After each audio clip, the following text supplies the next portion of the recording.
High friends, this is Mini আর আমার কিচেনে তোমাদের সবাইকে স্বাগত জানাই। আজ আমি অনেক দিন পর একটা ভিডিও বাংলাতে বানাচ্ছি। আশা করি আমার বাঙালি বন্ধুদের ভীষণ ভালো লাগবে। আজকে আমরা আলুর পরোটা রেসিপি বানাচ্ছি। চলো আমরা দেখে নেব আলুর পরোটা বানানোর জন্য আমাদের কি কি উপকরণ লাগছে। এখানে আমি ইন ডিটেলসে সমস্ত লিখে দিয়েছি, তোমরা এখান থেকে চেক করে নিতে পারো।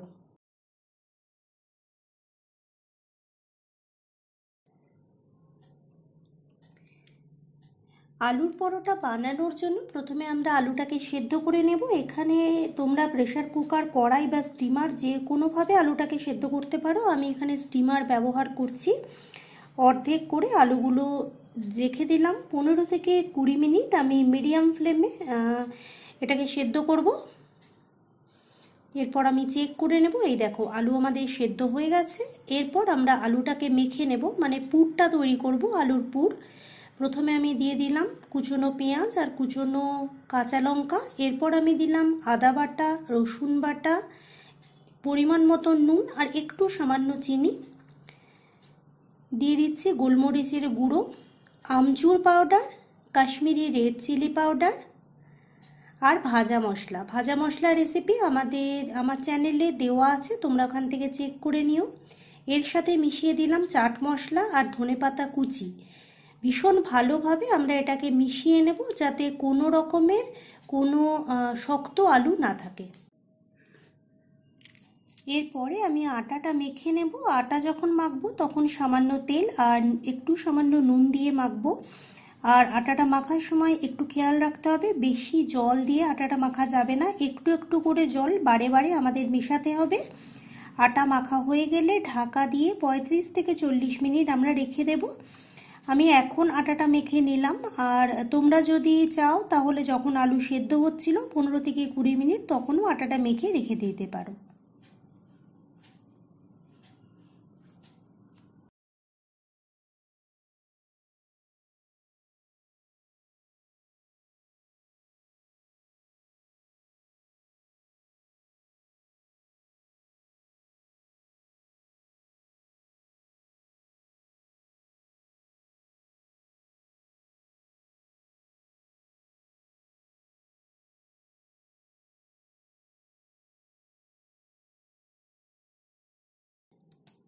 পঁয়ত্রিশ থেকে 40 মিনিট হয়ে গেছে। এরপর আমি ঢাকা সরিয়ে নিলাম এবং আটাটাকে আরেকবার আমি মেখে নিলাম। তোমরা দেখতেই পাচ্ছ এখানে কতটা নরম হয়েছে আটা মাখাটা। এরপরে আমি এখান থেকে বড় বড় লেচি নিয়ে নেব। লেচিগুলোর ওপর ভালো করে প্রথমে আমি শুকনো আটা মাখিয়ে নেব, তারপরে গোল করে গড়ে নেব।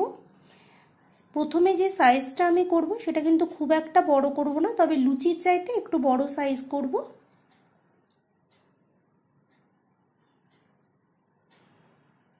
আমি এরপরে দেখো আটাটা মাখিয়ে নিলাম। এই রকম করে চারিদিকে আটাটা, শুকনো আটা মাখিয়ে নিতে হবে।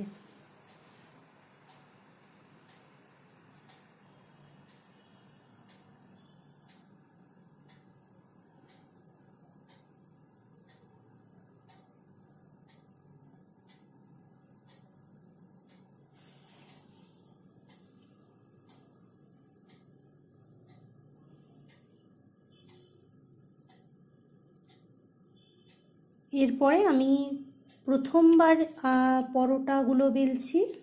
কারণ প্রথমবার এই জন্য বললাম যে প্রথমে আমরা এরকম করে বেলবো, তারপর আবার পুর দিয়ে তারপর আবার আমরা বেলবো। এরপর আমি আলুর পুর দেব। আলুর পুর আমরা একটু বেশি করে দেব, যদি কম দিই তাহলে খেতে অতটা সুস্বাদু হবে না। এরপর হাতের মধ্যে আমি এরকম করে গোলাটা নিয়ে নিলাম এবং দেখো আমি কিভাবে লক করছি। একদম প্রথমে আমি সাইডগুলো একসাথে করে নিলাম, তারপর মুখটা একসাথে করে আমি যে এক্সট্রা পোর্শনটা আছে সেটাকে আমি সরিয়ে রাখলাম। এরপর আমি আরেকবার শুকনো আটা মেখে নিলাম। আর এইখানে অবশ্যই একটা কথা বলবো, আলুর পরোটা যখন বানাবে একটু খেয়াল রাখবে, প্রথমে আমরা সাইডগুলো বানাবো। আই মিন প্রথমে আমরা সাইডগুলোকে বেলবো। দেখছো আমি কিরকম মধ্যেখানে কোনো প্রেশার দিচ্ছি না, সাইডে প্রেশার দিচ্ছি। সাইডে আমরা যখন প্রেসার দেব মধ্যেখানে আস্তে আস্তে চলে আসবে, তারপর আস্তে আস্তে করে মধ্যেখানটা বেলতে হবে। আমি আরেকটা দেখিয়ে দিলাম, দেখো এটাকেও আমি লুচির চাইতে একটু বড় সাইজ করে প্রথমে বেলছি। এরপর এর মধ্যে আমি দিলাম আলুর পুর। এরপর সেটা আমরা হাতের মধ্যে নিয়ে নিলাম।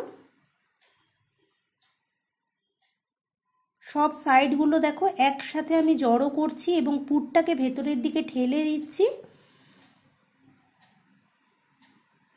এরপর আমি সিল করে দিলাম মুখটা এবং এক্সট্রা যে পোর্শনটা আছে সেটাকে আমি সরিয়ে রাখলাম।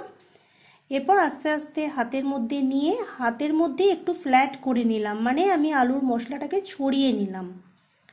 এরপর এর মধ্যে শুকনো আটা দেব আর বেলতে থাকবো।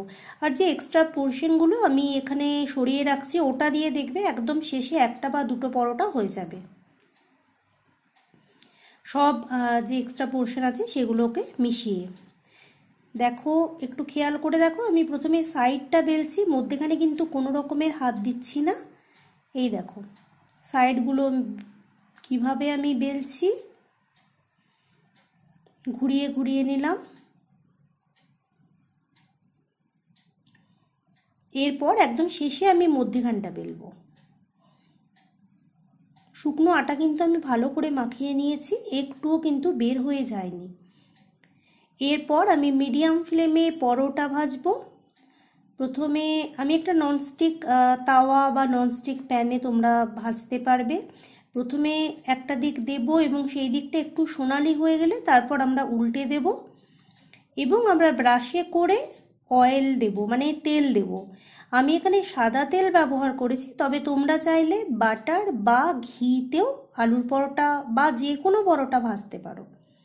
একটা দিক দেখো ফুলে উঠছে। এরপরে আমি ব্রাশ ব্যবহার করেছি। ব্রাশ এই জন্যই ব্যবহার করেছি তাতে কিন্তু তেলটা আমার একটু কম লাগে।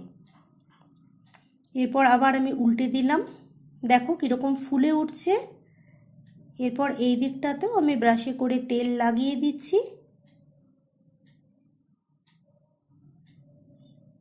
3-4 বার আমরা ওলট পালট করে পরোটাগুলো ভেজে নেব।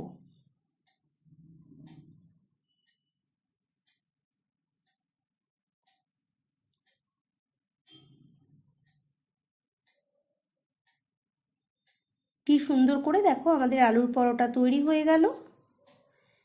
আরেকটা পরোটা আমি বেলে নিচ্ছি, তোমাদের দেখিয়ে দিলাম।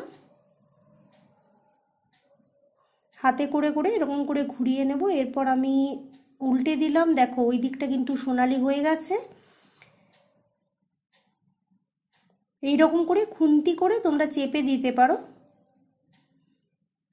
এরপর এই দিকটাতে আমি ব্রাশে করে তেল লাগিয়ে নিচ্ছি।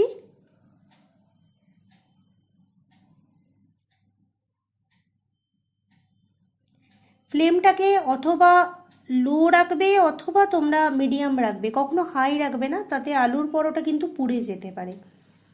দেখো এইভাবে চেপে উঠলে কিন্তু আমরা যখন চেপে চাপছি পরোটার উপর তখন কিন্তু অলরেডি ফুলে উঠছে। এই দিকটাতেও আমি তেল ব্যবহার করছি, তেল লাগিয়ে দিলাম, আবার উল্টে দিলাম। দেখো কি সুন্দর আলুর পরোটা আমাদের তৈরি হয়ে গেছে। এটাকে আমরা সার্ভ করব টক দই আর আচারের সাথে, মিক্সড আচার যেটা সেটার সাথে। তবে আচার তোমরা তোমাদের পছন্দ অনুযায়ী নিতেই পারো। এবং আমি টক দইয়ের ওপর একটু ভাজা মশলা ছড়িয়ে দিয়েছি। আর যেহেতু আমি এটা সাদা তেলে ভাজলাম তাই আমি পরোটাটার ওপর একটু বাটার রেখে দিয়েছি, শক্ত বাটার। যেহেতু পরোটা গরম আছে এটা অলরেডি গলে যাবে এবং বাটারের গন্ধটা চলে আসবে আর খেতে ভীষণ টেস্টি লাগবে। আশা করি আজকের আমার এই রান্না তোমাদের ভালো লেগেছে। যদি ভালো লাগে এটাকে লাইক করো, শেয়ার করো আর আমার চ্যানেলে অবশ্যই সাবস্ক্রাইব করো, তাহলে আরও নতুন নতুন এইরকম অনেক বাঙালি রান্না শেখার জন্য। চলো সবাই ভালো থেকো, আজ তাহলে আসি।